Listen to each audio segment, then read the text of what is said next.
तीन गुड़िया। एक बार राजा कृष्णदेव राय के दरबार में पड़ोसी राज्य का एक धनी व्यापारी आया।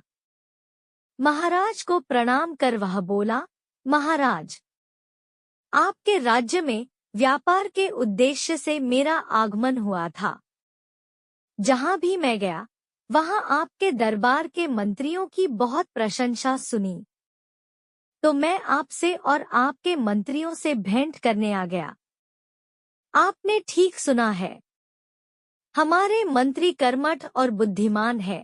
महाराज कृष्णदेव राय बोले, महाराज आप आज्ञा दे तो मैं आपके मंत्रियों की एक छोटी सी परीक्षा लेना चाहता हूँ। व्यापारी बोला। जब महाराज ने आज्ञा दे दी तब व्यापारी ने अपने थैले में से तीन गुड़िया निकाली जो दिखने में एक सरीखी थी। उन्हें महाराज को देते हुए वह बोला, महाराज, ये तीनों गुड़िया दिखने में एक जैसी हैं, लेकिन इन सब में एक एक अंतर है। आपके मंत्रियों को वही अंतर पता लगाना है। मैं 30 दिनों के उपरांत पुनः दरबार में उपस्थित होऊंगा। आशा है तब तक आपके मंत्रीगण इसका उत्तर ढूंढ लेंगे। इतना कहकर वह चला गया। महाराज ने वो तीनों गुड़िया तेनालीराम को छोड़कर अपने हर मंत्री को 3-3 दिनों के लिए दी, ताकि वे उनमें अंतर ढूंढ सके। लेकिन कोई भी मंत्री इसमें सफल नहीं हो पाया। महाराज ने स्वयं भी उन गुड़ियों में अंतर ढूंढने का प्रयास किया, लेकिन वे भी सफल न हो सके। ऐसे में उन्हें चिंता सताने लगी कि यदि व्यापारी वापस आया और उसे पता लगा कि हमारा कोई भी मंत्री उसके प्रश्न का उत्तर नहीं ढूंढ पाया है, तो ये राज्य के मंत्रियों के साथ साथ पूरे राज्य के लिए लज्जा की बात होगी। व्यापारी के आने में मात्र 3 दिन ही शेष रह गए थे। अब महाराज के पास अपने सबसे विश्वासपात्र तेनालीराम को बुलाने के अलावा कोई चारा शेष न था।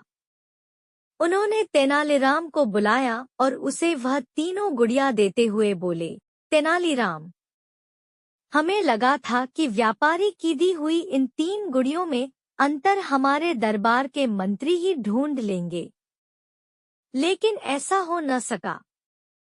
हम भी इसमें सफल न हो सके। अब तुम ही हमारी आखिरी आशा हो। हमें तुम पर पूर्ण विश्वास है कि तुम राज्य के सम्मान की रक्षा करोगे। तेनालीराम तीनों गुड़िया लेकर घर चला गया। 2 दिनों तक बहुत देखने, समझने और सोचने के बाद भी उसे गुड़ियों में कोई अंतर समझ नहीं आया। तीसरे दिन भी वह सोचता रहा और शाम होते तक उसने वह अंतर ढूंढ लिया। रात में वह आराम से सोया और अगले दिन नियत समय पर दरबार पहुंच गया। वहां महाराज कृष्णदेव राय और सारे दरबारी उपस्थित थे। साथ ही पड़ोसी राज्य का व्यापारी भी। महाराज बोले, तेनालीराम, व्यापारी महाशय को तीनों गुड़ियों का अंतर बताओ। तेनालीराम अपने स्थान से उठ खड़ा हुआ और कहने लगा, महाराज, ये तीनों गुड़िया दिखने में एक जैसी हैं, लेकिन इन सब में एक अंतर है जो इन्हें एक दूसरे से अलग करती है। पहली गुड़िया के एक कान और मुंह में छेद है। दूसरी गुड़िया के दोनों कान में छेद है। तीसरी गुड़िया के बस एक कान में छेद है। बिल्कुल सही बोले तेनालीराम, लेकिन ये भी बताओ कि इन छेदों का अर्थ क्या है। व्यापारी बोल पड़ा। तेनालीराम ने सेवक से कहकर 3 पतले तार मंगवाए। पहला तार पहली गुड़िया के कान के छेद में डाला। वह मुंह के छेद से बाहर आ गया। सबको यह दिखाते हुए तेनालीराम बोला, ये पहली गुड़िया जिसके एक कान और मुंह में छेद है, ऐसे व्यक्ति को दर्शाती है जिसे कोई गुप्त बात बताने पर वह उसे गुप्त न रखकर दूसरों को बता देता है। ऐसे व्यक्ति पर विश्वास नहीं किया जा सकता। फिर उसने दूसरी गुड़िया के कान के छेद में तार डाला वह तार दूसरे कान के छेद से बाहर निकल आया। वह बोला, यह दूसरी गुड़िया, जिसके दोनों कान में छेद है, ऐसे व्यक्ति को दर्शाती है जो किसी भी बात को एक कान से सुनता है और दूसरे से निकाल देता है। ऐसा व्यक्ति आपकी किसी बात को कोई महत्व नहीं देता। फिर उसने तीसरी गुड़िया के कान में तार डाला। वह तार उसके अंदर ही रहा। यह दिखाकर तेनालीराम बोला, यह तीसरी गुड़िया ऐसे व्यक्ति को दर्शाती है जो किसी भी गुप्त बात को अपने हृदय में छुपाकर रखता है। ऐसे व्यक्ति पर पूर्ण विश्वास किया जा सकता है। तेनालीराम का उत्तर सुनकर महाराज और व्यापारी प्रसन्न हो गए। उन्होंने उसकी बुद्धिमानी की दिल खोलकर प्रशंसा की और पुरस्कार भी दिए। तब तेनालीराम बोला, महाराज, मैंने आपको इन 3 गुड़ियों के चरित्र का एक अन्य वर्णन भी बताता हूँ।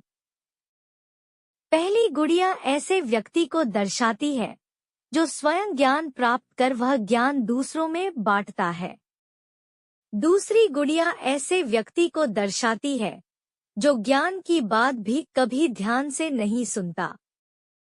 तीसरी गुड़िया ऐसे व्यक्ति को दर्शाती है जो स्वयं तो ज्ञान प्राप्त कर लेता है, लेकिन वह ज्ञान अपने भीतर ही छुपा कर रखता है और कभी दूसरों को नहीं बताता।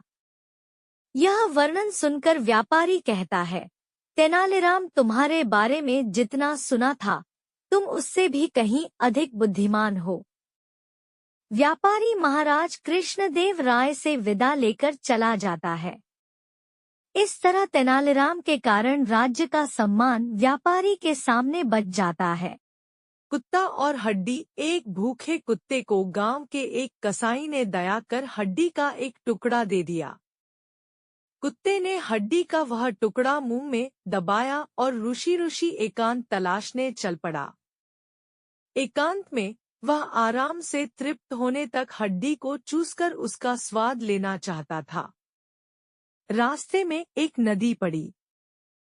कुत्ता जब नदी के किनारे से गुजरा तो उसकी दृष्टि नदी के पानी पर दिखाई दे रही अपनी ही परछाई पर पड़ी। मूर्ख कुत्ते ने सोचा कि कोई दूसरा कुत्ता वहां मौजूद है जो उसे घूर रहा है। अपनी परछाई में उसे अपने मुंह में दबी हड्डी दिखाई दी और वह मूर्खतावश सोचने लगा कि दूसरे कुत्ते के पास भी हड्डी है। वह लालच से भर उठा और उस हड्डी को हथियाने अपना दिमाग लड़ाने लगा। उसे अपनी शक्ति पर अभिमान था। उसके सोचा कि दूसरे कुत्ते को मैं भौंककर डरा दूंगा और हड्डी छीन लूंगा।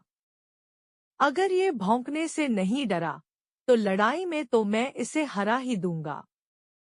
उसके बाद वह नदी में दिख रही अपनी ही परछाई पर भौंकने लगा, जिससे उसके मुंह में दबी हड्डी पानी में गिर गई। कुत्ते के देखा कि दूसरे कुत्ते के मुंह में भी अब हड्डी नहीं थी। कुत्ते को अपनी मूर्खता का एहसास हो गया और वह मुंह लटकाकर वहां से चला गया। लालच ने उससे वह भी छीन लिया जो उसके पास था। सीख: लालच बुरी बला है।